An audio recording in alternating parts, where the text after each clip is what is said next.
ফ্রিজে 2 পিস মাছ থাকলেই কিন্তু সন্ধ্যের টিফিনে এই রেসিপিটি বানিয়ে ফেলতে পারবেন। খেতেও বেশ ভালো হয় আর বানানোও ভীষণ সহজ। নমস্কার বন্ধুরা, কিচেন অপশনটাই চ্যানেলে আপনাদের স্বাগত। আজকে এই রেসিপি ফিশ বল। আমি এখানে একটা কড়াইয়ের মধ্যে বেশ কিছুটা জল গরম করতে বসিয়ে দিয়েছি।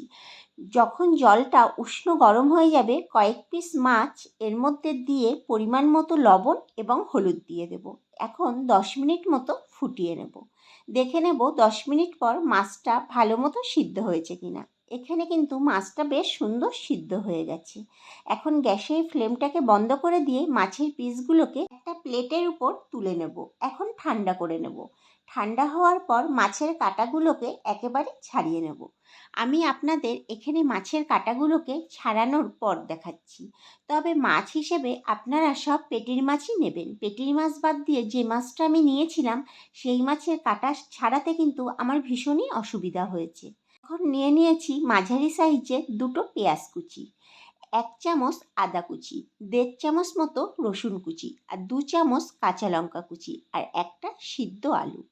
কড়াইতে বেশ খানিকটা তেল বসিয়ে দিয়েছি। তেলটা ভালো মতো গরম হয়ে গেলে পেঁয়াজ কুচিগুলোকে তেলের মধ্যে দিয়ে দেব। এরপর একে একে বাকি সব কিছু দিয়ে দিচ্ছি, যেমন আদা কুচি, রসুন কুচি, লঙ্কা কুচি, এগুলো। এর মধ্যে দিয়ে দেব পরিমাণ মতো লবণ এবং পরিমাণ মতো হলুদ। দিয়ে দেব 1/2 চামচ মতো কাশ্মীরি লঙ্কার গুঁড়ো, যাতে কালারটা বেশ ভালো আসে।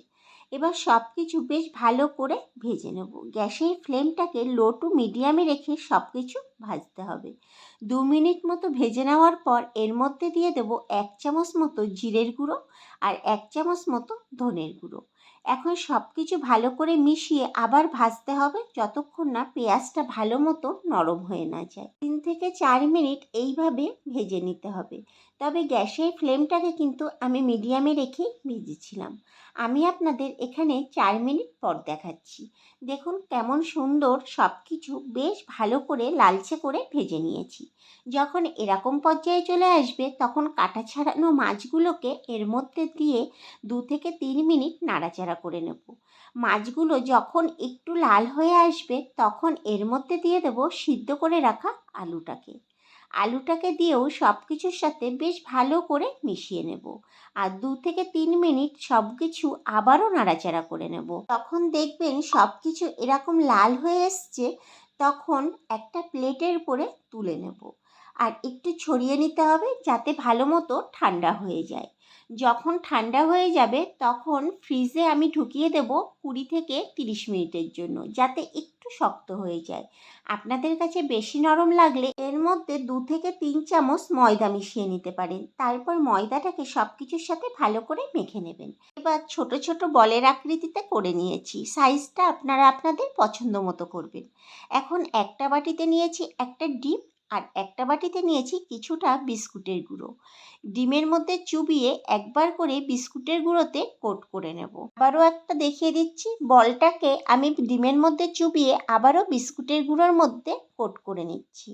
আপনারা চাইলে এখানে বিস্কুটের গুঁড়োর বদলে ব্রেড ক্রাম্বসও ব্যবহার করতে পারেন। এইভাবে আমি প্রত্যেকটা বলকে কোট করে নিয়েছি। আপনারা চাইলে ডবল কোটও করতে পারেন, তবে আমি সিঙ্গেল কোটই করেছিলাম। কড়াইতে বেশ খানিকটা সাদা তেল বসিয়ে দিয়েছি। তেলটা ভালো মতো গরম করে নেব। যখন তেলটা বেশ ভালো মতো গরম হয়ে যাবে তখন বলগুলোকে আমি তেলের মধ্যে একে একে ছেড়ে দেব। তবে গ্যাসের ফ্লেমটাকে একদম লোতে করে দিতে হবে, যাতে ভেতর থেকে বেশ ভালো মতো ভাজা হয়। 2 থেকে 3 মিনিট এইভাবে রেখে আস্তে আস্তে একটু নেড়ে নিতে হবে। আর যতটা পারবো উল্টে পাল্টে ভেজে নেব। এই ফ্লেমটাকে যদি আমি হাইতে রাখি তাহলে উপর থেকে কিন্তু লাল হয়ে যাবে, ভেতরে কিন্তু কাঁচা থেকে যাবে।